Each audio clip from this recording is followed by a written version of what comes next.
Okay, hi guys, welcome back to Carburetor Tech. As I said in the last video, I had a segment where people are going to send me in some stuff. Well, here we go. Somebody sent me a distributor. I'm going to review this distributor for them. It's off of a 88 to 98 Chevy 1500 with a 4.3 liter V6.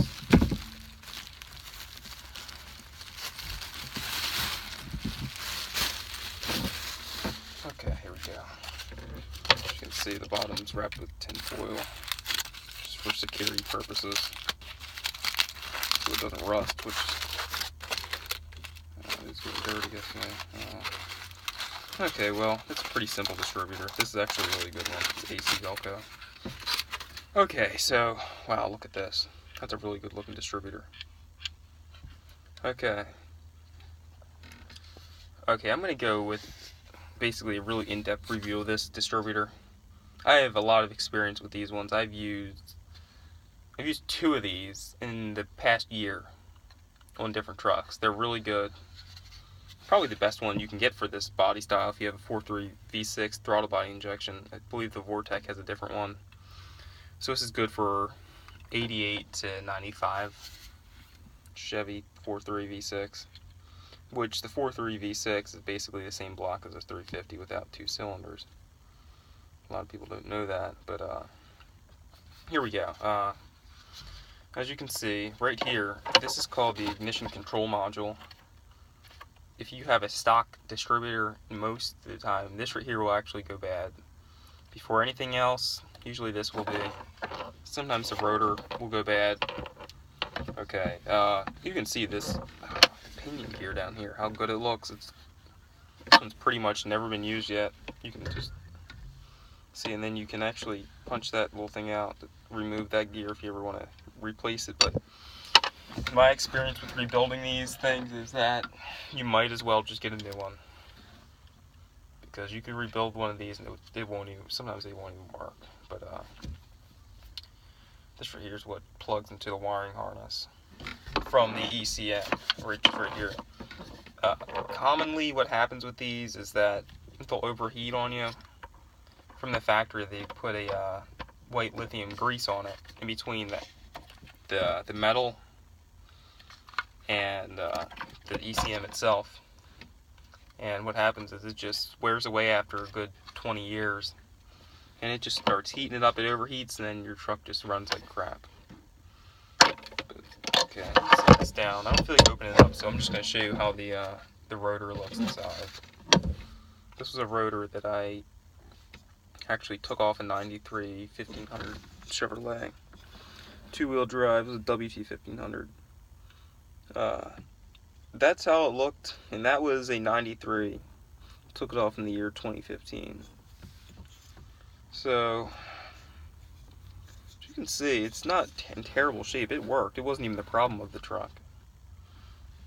I mean, I replaced a lot of parts in it. This was not the problem. But, let me get out a few more components of this system.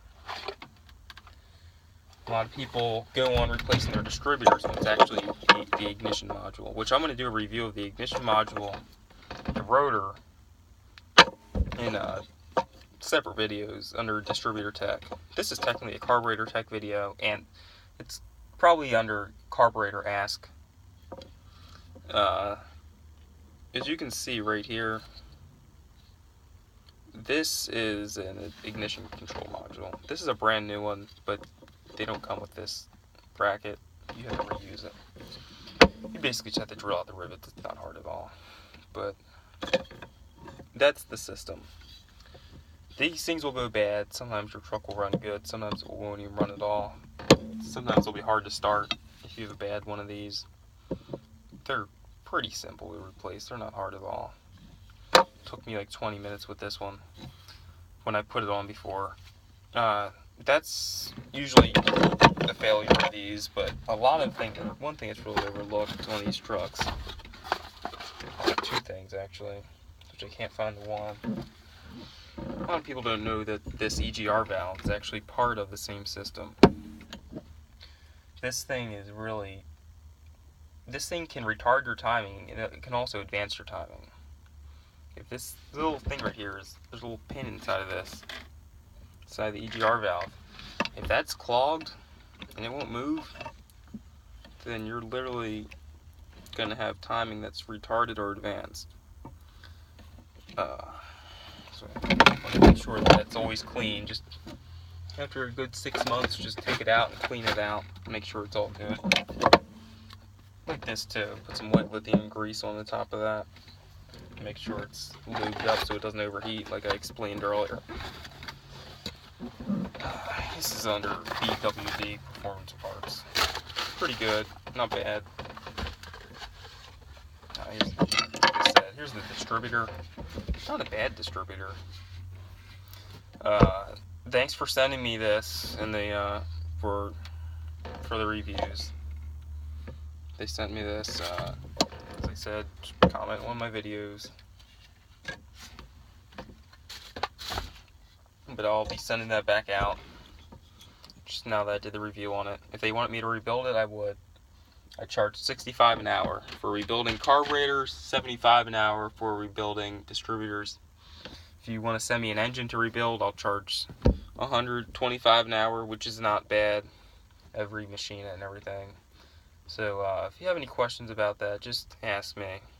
Comment. You can email me. My email is timemathis@ymail.com.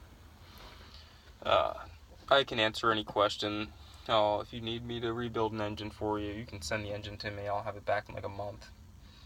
I have honest rates. What else? Carburetor rebuilds. The one thing with doing carburetor rebuilds is that I have to buy the parts. If you buy the parts, I won't work on it. Because then I put those parts in that you bought. And if they don't work, if they're no good, I still have to charge you for it. And then I have to buy the more parts. So it's just going to cost more with labor. And then you might not even get a successful rebuild because the parts might not even be for the right thing. So I buy the parts. I have my own parts depot, parts warehouse.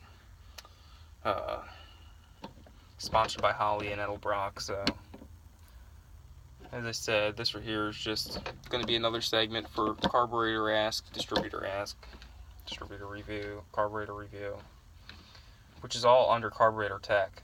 The reason I put distributors under it is because a distributor won't run properly without a carburetor. You can't run an engine without a carburetor. You can't run one without a distributor. I might end up calling it Engine Unlimited, which might work out good. But that's basically it. I'll talk a little more right now about how my engine rebuilding is going to go and carburetor rebuilding. Basically, you can send me a carburetor in the mail. I'll rebuild it for you. I'll charge you too.